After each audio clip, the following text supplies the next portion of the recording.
Hi, second graders. Miss Shannon here with your writing lesson for today.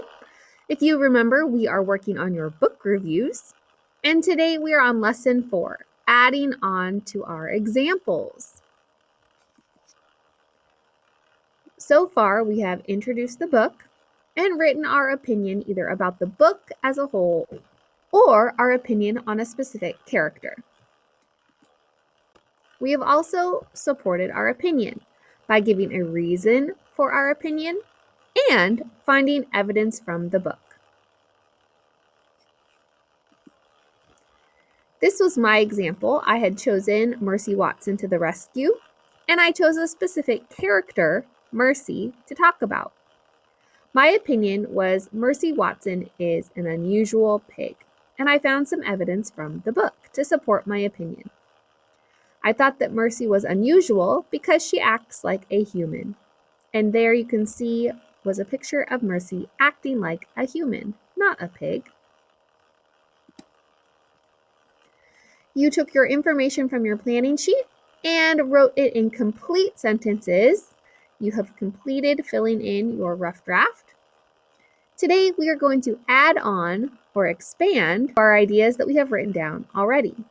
This was an example of how I took my information from the planning sheet and put it into complete sentences on my rough draft paper.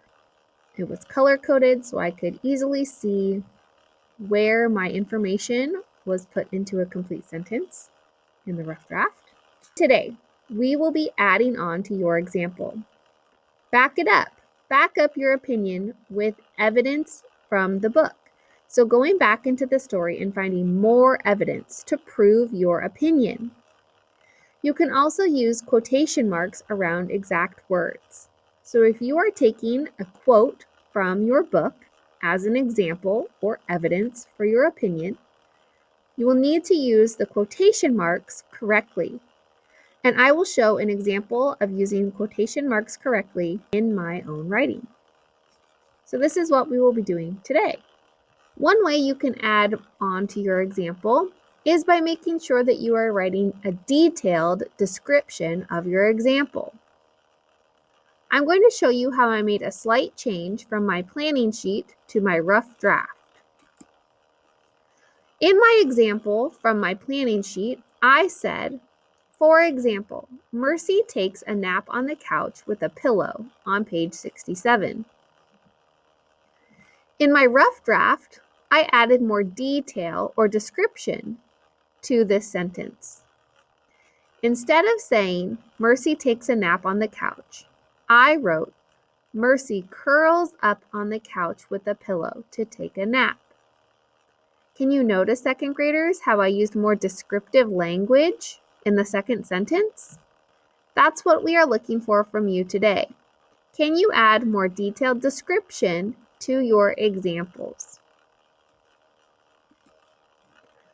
Let's practice another way you can add on. On this slide, I have highlighted in yellow my reason for my opinion. My opinion was Mercy is an unusual pig. My reason for that is because I think she acts like a human. Well, I went back into the text, into the story, to find another example of when Mercy was acting like a human. And I found this part of the book. For those of you that have ever read Mercy Watson, you know that Mr. and Mrs. Watson tuck Mercy into bed each night and sing her a song. And on this particular night, the book says, she decided that she would be much happier if she wasn't sleeping alone. So Mercy was actually afraid of the dark, and she did not want to sleep by herself. That sounds like something a human might think or might do. So this can be an example for my reason. So Mercy has thoughts like humans do. Not only is she acting like a human, but she's thinking like a human. So I'm going to turn that piece of information into complete sentences. Here is what I wrote. Also, Another way she acts like a human is that she has thoughts. For example, on page 4, she decided that she would be much happier if she wasn't sleeping alone. So you can see in my example that I would like you to use quotation marks correctly. These words, she decided that she would be much happier if she wasn't sleeping alone. Those are exact words from the book. So I need to use quotation marks to show that that is information that comes directly from the story. You can see where my quotation mark begins and where my last quotation mark is to show the end of the sentence. The period, you can see the period to end my sentence after the word alone, is inside the quotation mark. So I put the quotation mark after the period to end my sentence. So please use quotation marks correctly when using information from the story. I also used linking words. I used the word also and for example to link my sentences together and show support for my opinion. I want you to read through your story. Are you able to find linking words in your writing?